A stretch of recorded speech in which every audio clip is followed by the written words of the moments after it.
ಬನ್ನಿ ಚಿಕ್ಕಮ್ಮ. ರೀ, ನಮ್ಮ ಚಿಕ್ಕಮ್ಮಂಗೆ ಸ್ವಲ್ಪ ದುಡ್ಡು ಬೇಕಿತ್ತು. ಹೌದಾ, ಎಷ್ಟು ಬೇಕಾಗಿತ್ತು? ಒಂದು 20,000 ರೂಪಾಯಿ ಬೇಕಾಯ್ತು ಕಣಪ್ಪ.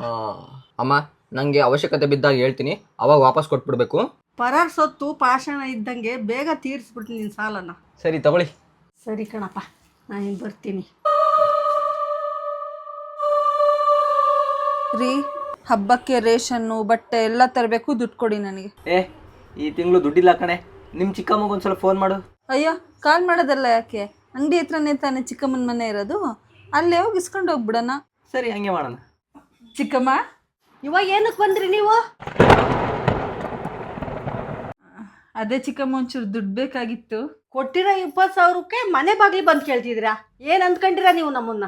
20,000ಕ್ಕೆ ಏನು ಗತಿಗೆಟ್ಟಿಲ್ಲ. ನಿಮ್ಮ ಹಣ ನಿಮಗೆ ಕೊಡ್ತೀವಿ ನಾವು. ಅಯ್ಯೋ, ಯಾಕೆ ಚಿಕ್ಕಮ್ಮ, ಏನಾಯ್ತು? ಯಾರು ಹೊಂದಾಗ ಏನು ಇರಲ್ಲ ನಾವು. ನಾಳೆ ನಿಮ್ಮ ಮನೆ ತಕ್ಕ ಬಂದು ನಾನೇ ದುಡ್ಡು ಕೊಟ್ಬರ್ತೀನಿ, ನಡ್ರಿ ಫಸ್ಟ್. ಅಯ್ಯೋ, ಏನಾಯ್ತು ಚಿಕ್ಕಮ್ಮ? ಮನೆ ತಕ್ಕ ಬಂದು ಅವಮಾನ ಮಾಡ್ತಿದ್ದೀರಾ ನೀವು. ಅದಕ್ಕೆ ಈ ಸಂಬಂಧಗಳಿಗೆ ಸಾಲನೇ ಮಾಡಬಾರ್ದು. ರೀ, ದುಡ್ಡು ಕೇಳುವಾಗ ನೀನೇ ದೇವರು ಅಂದಿದ್ದ ಜನ ದುಡ್ಡು ವಾಪಸ್ ಕೇಳಬೇಕಾದ್ರೆ ಯಾಕ್ರಿ ಹಿಂಗಾಡ್ತಾರೆ?